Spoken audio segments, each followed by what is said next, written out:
हम्म? तो पंडित जी शांति धारा करना चाहिए कि नहीं करना चाहिए, बताओ। शांति होना चाहिए कि नहीं होना चाहिए जीवन में? होना चाहिए, बिल्कुल शांति धारा करना चाहिए। कौन सी शांति धारा करना चाहिए? कि भगवान के ऊपर जल डालना, उसका नाम शांति धारा नहीं है। आपके जीवन में अखंड शांति चलना चाहिए, अंदर में शांति चलना चाहिए। यह शांति धारा हो अखंड, चिरकाल तक बहती रहे। इसका अर्थ क्या है पता है? हमारे यहाँ समस्या क्या है, शास्त्र तो पढ़ते हैं, उसका मीनिंग नहीं समझ पाते, भाव नहीं समझ पाते, ज्यों का त्यों मान लेते हैं। और कमाल की बात यह है कि लोक व्यवहार में अपन मीनिंग समझने में परफेक्ट होते हैं। इधर मम्मी ने कहा बेटा जाके कुएं में कूद जा, वहां समझते हैं कि मतलब कुएं में नहीं कूदना। यहाँ नहीं समझ पाते मीनिंग जिनवाणी का। यहाँ तो जैसा लिखा है वैसा, भाई लिखा है ना शांति धारा, तो शांति धारा हमने ये जल की धारा बना दी, उसका नाम नहीं है।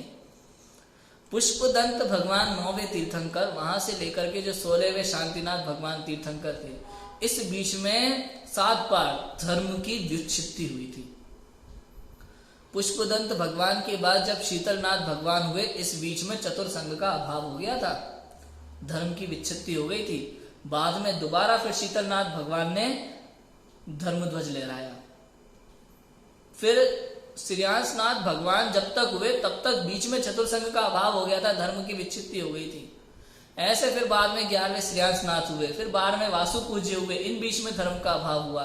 फिर 13वें विमलनाथ हुए, उस बीच में धर्म का अभाव हुआ। फिर 14वें अनंतनाथ हुए, उस बीच में भी धर्म का अभाव हुआ। 15वें धर्मनाथ हुए, उस बीच में धर्म का अभाव हुआ। फिर 16वें शांतिनाथ हुए, इस बीच में भी धर्म का अभाव हुआ, विच्छित्ति। पूर्ण रूप से नहीं, लेकिन बीच बीच में धर्म की विच्छित्ति, लोग जैन धर्म के अनुयायी नहीं बचे थे।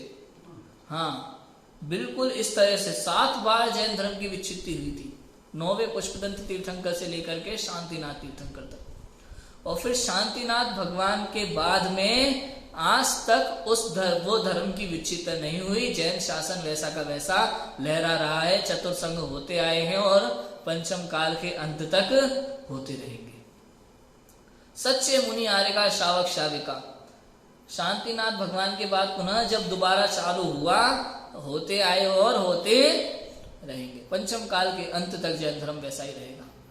इसीलिए वहां कहते हैं हम, यह शांति धारा, शांतिनाथ भगवान से जो धर्म की धारा प्रारंभ हुई, वो जैन धर्म की धारा अखंड रूप से चले, वो चलना चाहिए अखंड रूप से। और मेरे अंतर में शांति अखंड रूप से चले, सहजता का मुझे आभास हो, सहजता का मुझे अनुभव हो, मेरे जीवन में शांत स्वरूप आए, सहजता आए मेरे जीवन में, ये अखंड रूप से मेरे अंदर में शांति का प्रवाह क्रम चले, इसलिए होता है ये शांति धारा होकर। पानी डालने से कोई शांति थोड़ी हो जाती है।